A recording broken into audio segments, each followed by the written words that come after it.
This is the Candidly Kim podcast.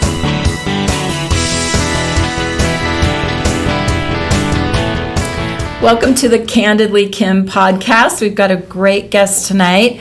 We have Senator John Johnson, and there's so much we can talk about with you. Absolutely. I mean, there's so much, like, I don't know where to start. Actually, I do, because you were here at the Critical Race Theory Forum as a speaker.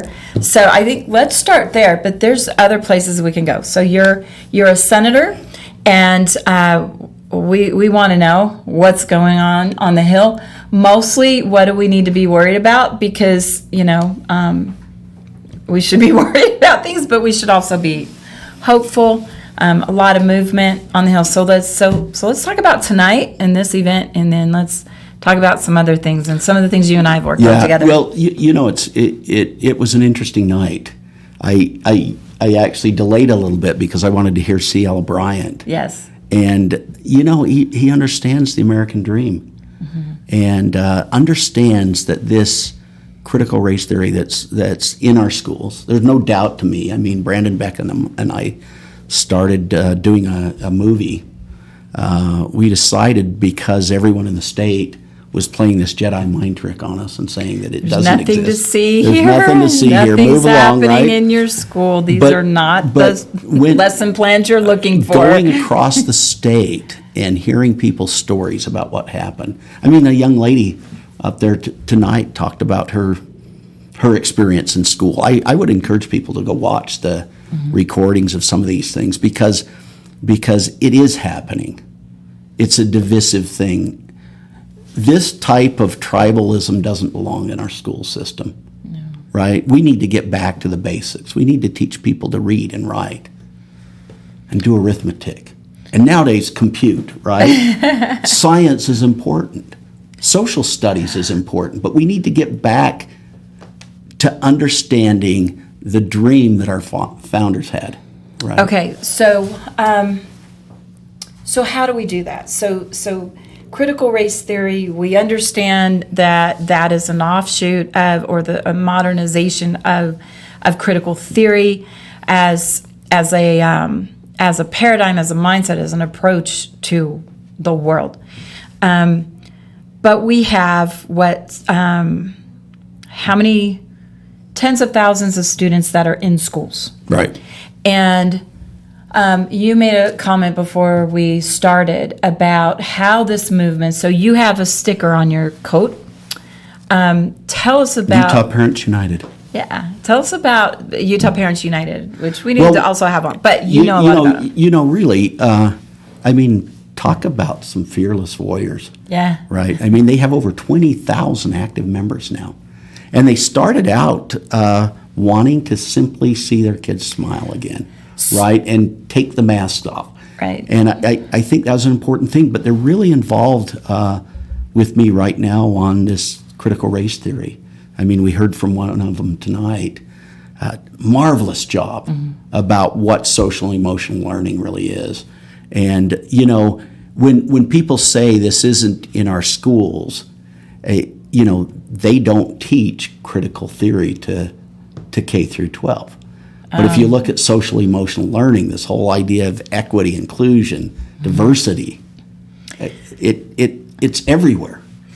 So social emotional learning is kind of like it's raising its head as a new focus, and Utah Parents United, it has become a very powerful group. Like you said, it's the family warriors, it's the mama grizzlies, and bringing parents along, because that is the most motivated group you're ever going to see, is a parent and their child.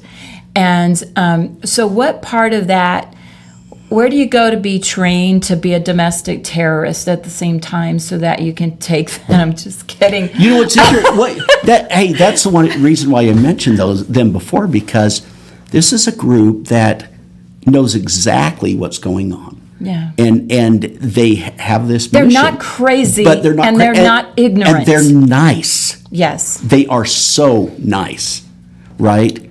Well, ask, the DOJ and the National School Boards Association, who would like to shut them down. Can you believe what's going on there? I can't even believe it. So you have the DOJ that has been weaponized by President Biden, by Merrick Garland, by the National School Boards Association. And I think it's important also for people to know in Utah that our state Board of Education is not a member of that anyway. Right. But yeah, can you believe what the National School Boards Association has asked in the way of weaponizing the Department of Justice against parents who show up to school board meetings? Who show up to school board meetings? Someone was asking me, and this is kind of off the subject a little bit, but we know now that the DOJ is here. There's an investigation in the Davis School District because of some harmful things that were done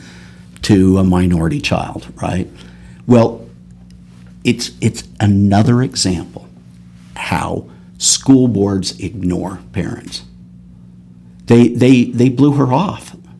This parent who had a concern, they said, "Oh yeah, we'll take care of this. We'll do something." Nothing happened, right? And so while they are coming to the conclusion that the parent is that if we had CRT, then this wouldn't happen. No, I think CRT is making things more divisive, more tribal, and it's something we really need to worry about and get rid of. So let's disclaim that not every board is, absolutely is bad, and clearly not every board member is on the side of supporting critical race theory. I think there's been too much denial about whether it's happening or not in their schools. So what can we do, or what are you doing? You said you're working with Utah Parents United. So you're a senator. Working with quite a few different parent groups. Yes, and that's where the idea actually came up with Brandon Beck and I to do this documentary, because we saw the work in the press. I remember an article in the Salt Lake Tribune that basically said this is a concept that was invited by people who watch Fox News, right? Mm. And then the Utah parents were getting all of these emails about things that were happening to their children in school, and that these things were true. And so we decided to just go interview some of them and start meeting with these groups across the state. And I was shocked, quite frankly. Really? At what is there. I'm looking forward to the documentary coming out, but this is across the country. There's absolutely no reason for us to teach that one group is oppressed and one group is an oppressor. So you've got victims and you've got oppressors, and who does that help? What kid is helped by that? And there are countries where there are oppressors and the oppressed. Right. This is still the freest country on the planet. Right. This is freedom's last stand. Yeah. Right. It really is. Okay, so are you working on anything legislatively? Yes, actually. I actually outlined some of the thoughts we've had legislatively on these topics. And, some of my university colleagues, because I'm sick of what's going on. By the way, you're the unicorn, okay? So you're this unicorn, you're this conservative who is a professor at Utah State University and very active on issues like campus free speech. Right. So you're... What you championed for many years. Yeah, so... I remember the time you came up to the faculty senate. That was an interesting trip. That was... I really appreciated that. But yeah, I was a university professor. I started a software company, left the university for many years, and then I came back, and I really saw the difference of how far this indoctrination, I would say, has happened. Right? I mean, we used to study the classics in English literature, and now all I can do is read modern books about oppression. Right? It's just it's interesting to me how we've lost our focus. We've lost our compass. The whole concept of social emotional learning. I I don't want my kids' teachers to be the steward of their social and emotional learning, but I sure as heck don't want them to harm it, right? Absolutely. So they need to know enough to not do harmful things to children when it comes to their development. But that's nowhere on their teacher license. It's nowhere on the certificate that qualifies them to teach whatever it is, math or history. But I feel very strongly about this. What a number of teachers, districts, and associations of public education and education administration, what they did to children in absolute disregard of their actual social and emotional health in this past year, they should all turn their cards in. Turn in their social emotional licenses in, because they failed and they proved their incompetence. And once again, that's not every teacher in every district. Well, and that's the thing. I think there's a large body of teachers that are absolutely fabulous. Absolutely. That really want to do the right thing. And my feeling is we need to give them cover. Well, yeah, right? And if you were one of these teachers or one of these schools that were resistant to bringing kids back to school, that were sending them home for no real scientific reason. Yeah, by the way, a lot of those can turn in their science licenses as well, because they ignored the science along with, too much of our government. You know what? Well, I hear people say follow the science all the time. Science doesn't tell you, what you should do. Right. It tells you what it is, right? Yeah. It discovers truths, right? And that doesn't give you license to say, oh, we need to shut down the town because of this, or we need to, we need to completely eliminate all of Western civilization so we can save the planet, right? That doesn't even make sense, right? And so, but that's what's happening. Well, I was getting to that point before where we talking about, what do you do about this stuff? Some of my colleagues at the university say, what right do you have to tell us what to teach? Right? And I said, I have no desire to tell you what to teach. Okay? But I read Bastiat's The Law. Okay? And I'll be darned if I'll take money out of your pocket to pay for this trash. Okay? You can say, you can't tell me what to teach. They can teach what they want. Right. They can put a sign out at the corner and say, critical race theory over here, right? And I'll teach you all I want. But do I really want to pull money out of your pocket to pay for the crap? No. And so I did actually run legislation on academic freedom, but it again, like campus free speech legislation, sought to make a more clear line where the courts have determined what's free, but then what constitutes free speech, but then when it crosses the line into harassment. In the same way, we ran legislation that looked at where is the professor, the teacher, free in teaching their view of things and their expertise, and when does it cross the line and now it's an abuse of that pulpit. And it was good legislation, but it was, the teachers, or I should say the professors, were very leery of I had the wrong letter behind my name. I had the wrong party, and they flat out said that. But yeah, no, when you pay to take a math course, the professor doesn't have the right to take the first 20 minutes of the class and talk about their political views or their views of something else outside the subject area. Well, but even if they're teaching, I don't care if they have a class on critical race theory at the university, right? I don't care, but I want them to be transparent, number one, and I don't want them to force kids to take it. That's right. And I especially don't want them to have this pulpit where what they say is truth and nothing else matters. Because if you want to train somebody to think, you've got to be able to take the bullets they throw at you. That's right. Right? They have a right to say, I don't agree with that. That's right. Especially if it's a personal opinion like this, right? It was funny in my talk. I was going to I was going to talk a little bit about some of the academic research these guys have. And this one article I found, okay, this actually is at PubMed.gov. It's in a journal called the Journal of the American Psychoanalyst Association. This is a 2021 paper. The title of the paper is On Having Whiteness, okay? And the abstract says, whiteness is a condition one first acquires and then has a malignant, parasitic-like condition to which white people have a particular susceptibility. The condition is foundational, generating characteristic ways of being in one's body, in one's mind, and in one's world. Parasitic whiteness renders its host appetites voracious, insatiable, and perverse. These deformed appetites particularly target non-white peoples. Once established, these appetites are nearly impossible to eliminate. Can you believe that Okay, where garbage? is that again? This was in one of the premier journals for psychoanalysts.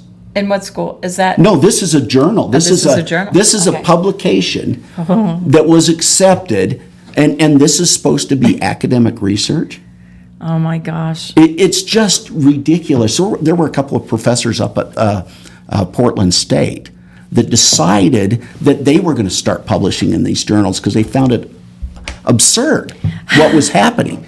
And so they had one paper that basically looked at the rape culture that exists in dog parks that's exhibited. And basically, the story goes that, people watching their dogs, if and this is really, if a male dog is on a male dog, then they break it up. But if it's on a female dog, then they just watch it. And that supposedly is showing how the rape culture exists in this country. Oh, and they made all of it up, right? But the big, what finally happened is they became heroes, okay, and then they came out with another paper to show how absurd this line of research was. So let me ask you this. How is research and research focus handled at the university as far as left-leaning, right-leaning, neutral? What have you observed? The university really allows professors some leverage there, right? Right. I tend to find though that it's the conservatives that people complain about. Okay. People like, for instance, when Charles Koch gave $50 million to Utah State to start the Center for Growth and Opportunity. There were professors that come unglued saying, they're going to make a mockery of our institution. Well, that story, that publication I just read, that makes a mockery, right? but I still would defend their right to publish that, right? Yeah. I don't know that we need to indoctrinate kids in our schools. That can't be the major theme. Michael Moreno was out there talking today. And, it's really interesting if you look at his story. Oh, yeah. And what happened at Weber State, Right. He testified on one of my bills. Oh, did he? Mm-hmm. Well, what was interesting about that story was that the university, what do they do a couple of years later? They bring Ibram Kendi in, right, to campus, to tell everyone they were racist. And it's ridiculous to me, I just think that we need balance. We need to teach people to disagree pleasantly, but to have debate. Right. What happened to that? Yeah, it's a lost art, but there are the rage culture and sowing division and it's not even just disagreement. I mean, it's contempt. Arthur Brooks has talked about that there's contempt now among us. Okay, and what good does that do us, right? I mean, our motto is e pluribus unum, right? Out of many, one. Right. Right? We accomplish more when we're unified as a country. And being unified doesn't mean you have to agree on every subject. That's right. It's finding something that we agree on. And there's so many places we can go with that. I mean, in our faith and our culture, but the whole idea of America itself, we should unite around, and that's what's under attack. I mean, that's really what CRT, the foundation of Western civilization. What's interesting is the critical theorists actually were from the Frankfurt School, right? And this is where Marx and Engels were, right?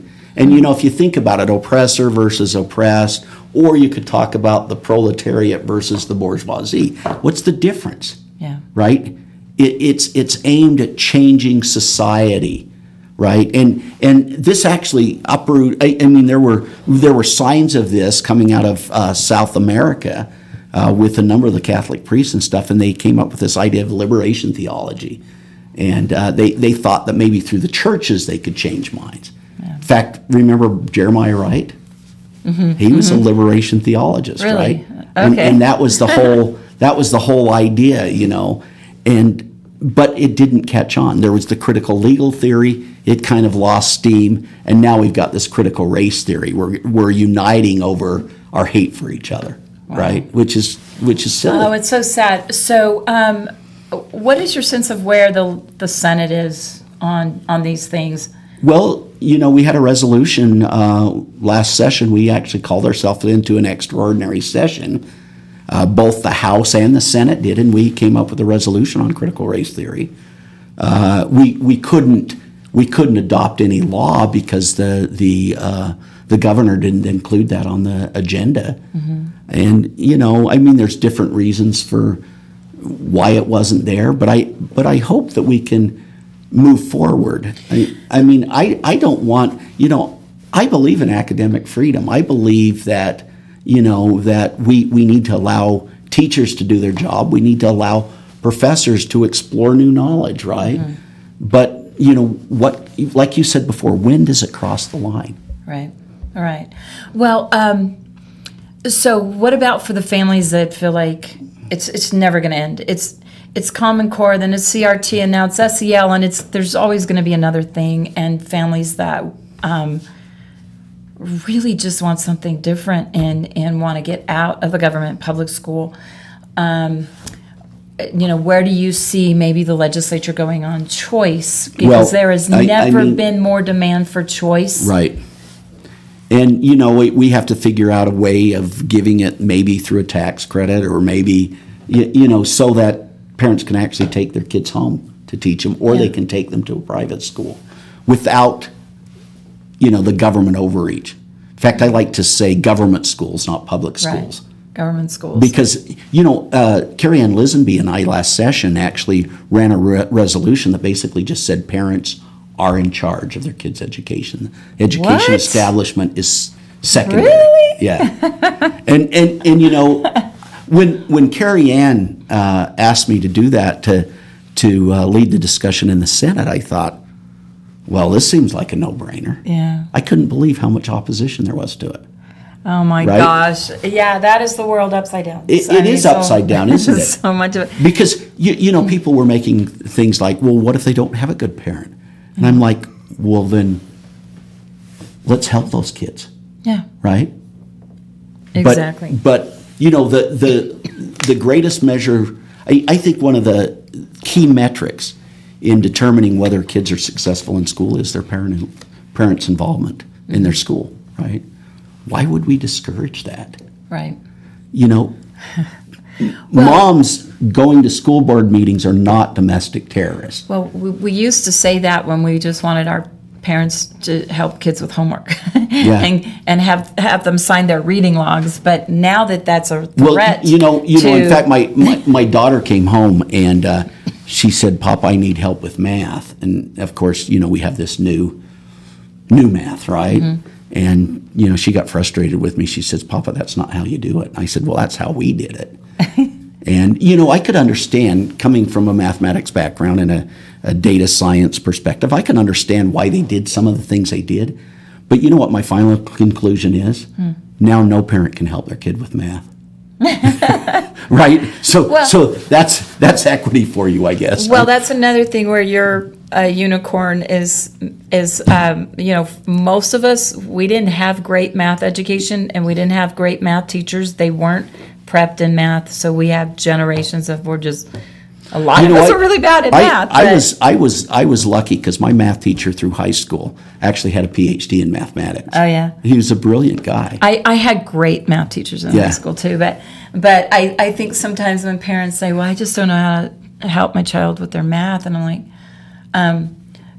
because you get it, because the math changed, and some parents are like, well, I don't know how to help him now. Well, did you know how to help him before? This is a bit of trivia, but when I was in high school, I was the Sterling Scholar in mathematics. Oh, you are. Okay, yeah, you're that guy. You're that guy. I was Okay. the guy with the calculator on my belt that everyone kept going down the hall. You're I don't that know. guy. But yeah, you were also that guy that went on to make a very successful company with your math knowledge and your technology knowledge, and that's been a benefit to a lot of people. Do you want to plug it? You want to talk about that? Well, company? we back in the '90s when the internet boom was taking off, one of my co-founders and I were doing research in neural networks and genetic algorithms. We were using computer models, right? Machine learning, basically, Yeah. to we call it deep learning now, but we were building these computer models to make calculations and stuff, and two other professors at the school were experts in real estate, and especially in the appraisal of real estate, residential real estate. And they said, "Do you think you could build a model to predict real estate prices?" And we said, "Yeah, that'd be really cool." So, we got all this data. Someone in Memphis, I was at Ole Miss, someone in Memphis had this really cool data set. So we built these models that would pretty much forecast what the property was worth. And God, we felt so good about ourselves. We went to Bank of America. One of my business partners had a really good relationship with them, and we said, "Hey, here's this cool model." And they said, "Well, we don't do business in Memphis, Tennessee. If you could build a model that would do that across the country." And we said, "Yeah, sure. Just give us your data and we'll do that." Well, guess where the data was? It was in file cabinets on appraisal reports, right? Right. And there's this time in an organization where you do a pivot. You kind of pivot off where you were to begin with. And we thought, if we could take people and paper out of this process, and if we could turn those paper documents into data, then we could accomplish what we wanted to do. And we found out that the critical path through a mortgage was the appraisal on the property. The average turn time was about 21 days at that point in time. And, Washington Mutual allowed us to build this system for them. Nice. And I went to the Appraisal Institute. We came up with the data standards for the appraisal industry. And, at that point in time, we said, we'll change the way you think about collateral. That was kind of our motto, right? And, about 14 years ago, I think, we had a client conference. Representatives from Fannie Mae and Freddie Mac were there to announce that they now required the appraisal data on every loan. And they required that every appraisal, every loan had to have an appraisal score. Well, now there's not a single loan that goes through Fannie or Freddie that doesn't really touch something that we made. So we literally did change the industry. It was really quite a ride. To make it more predictable and reliable, but where we could actually, we came up with the generally accepted appraisal rules. We built machine models that would actually test all the rules to make sure people were doing the appraisal correctly, make sure there wasn't any fraud going on, and now that's just the way it's done. That's awesome. Okay, real quickly, and you kind of turned some of that data predictive analysis into a couple other projects too, which is where I met you really early on with Politicket. Right. And that was pretty fascinating to me. So I didn't even know the precursor to that. I thought that was kind of where you started. Yeah. So that's awesome. But so let's talk just real quickly, because I know we're kind of running out of time. Let's redistricting. That's kind of the big thing that the legislature is about to do, is vote on the maps, which can have really big. And the difference this time is now we have an independent redistricting committee. Very independent. Which actually, we were talking before, and Rob Bishop just decided he didn't want anything to do with it. So former Congressman Rob Bishop was the co-chair of this independent redistricting commission, and yeah, he just up and quit 2 days ago. Well, I think what he was discovering is these people, when we talk about gerrymandering and putting data together so we get our way, yeah, right? That's what they wanted to do, which is what they were really assigned to keep from happening. Right? Well, okay, but the other thing that's different this year is we now have a Supreme Court ruling that says, the prevailing party gets to make those decisions. You can't gerrymander based on different types of discrimination or other things like that, economics, whatever. But yeah, absolutely, parties can, do, will, and should, create their boundaries that strengthen their parties. And you know what? After this last, 10 months with Joe Biden in the White House, absolutely, we should make sure that we have, we have fair elections. We have strong Republican districts, but I think the one thing that you have to make sure that you do is that we want very little variation between the size of a district. Right. So every Senate district ought to represent the same number of about people. the same, right? And that's where you get in trouble, is when you start deviating a long ways from those numbers, right? Right. And we have 3 congressional districts. Those four, right? Four congressional districts. But those 4 congressional districts really should represent the same number about of people. the same number. And I think one of the things Rob was worried about, and I don't know, I can't say how he was thinking, but I like the idea that our congressional districts both represent a rural area and a more urban area. And I think, some would argue that there are benefits to that.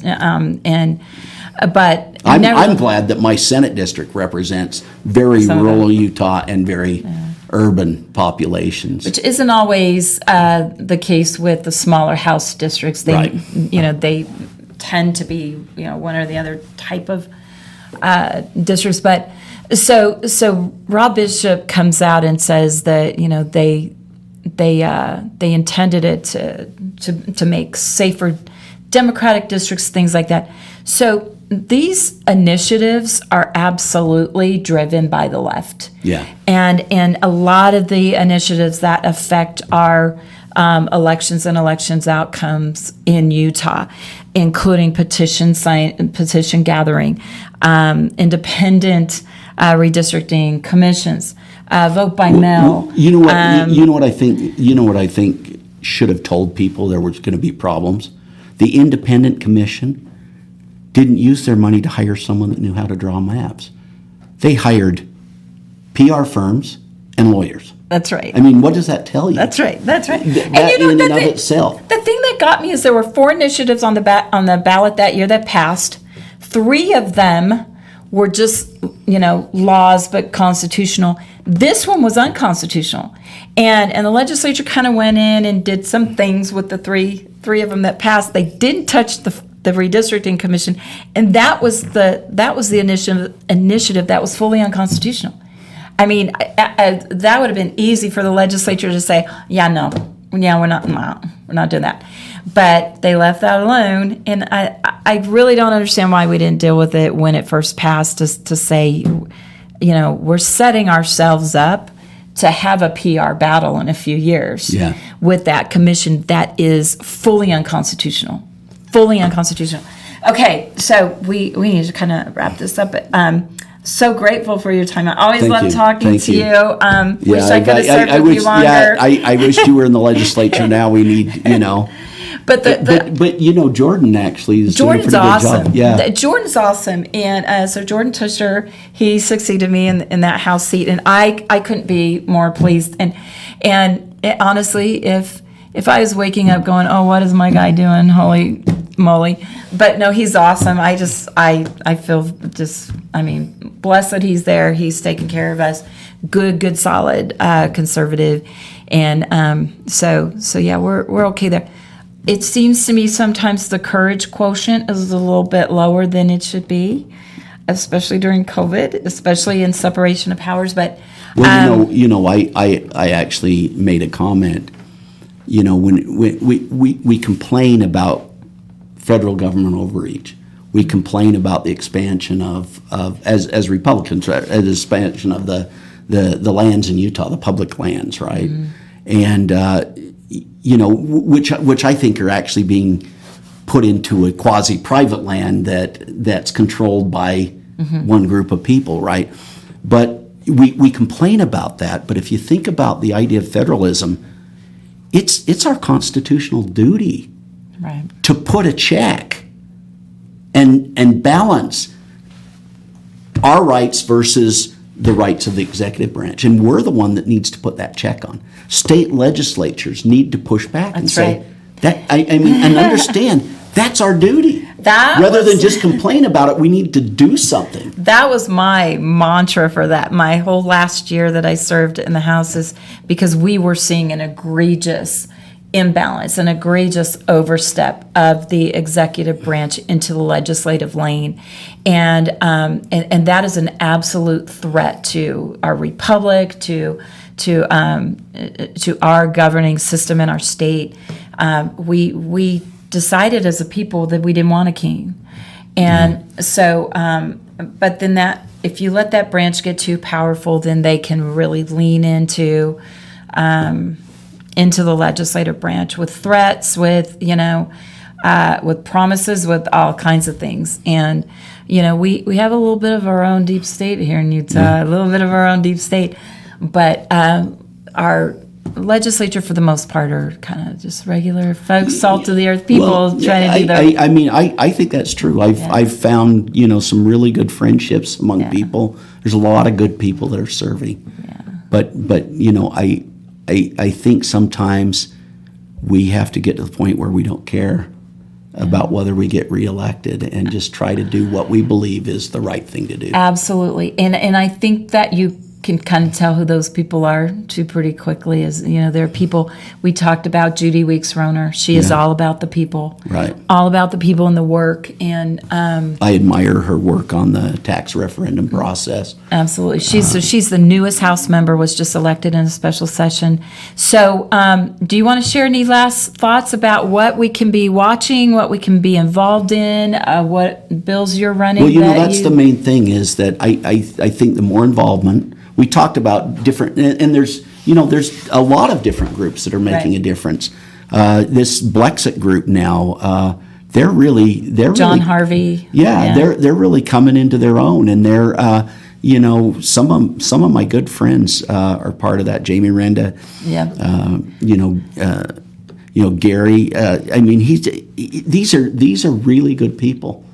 That I laugh when they say they need to come off the Democrat plantation, but they're starting to realize what our founding fathers were all about, and I love that. C.L. Bryant tonight, oh man, he was brilliant. Yeah, he's awesome. He's the real deal. He is, and I've known him for years, and so.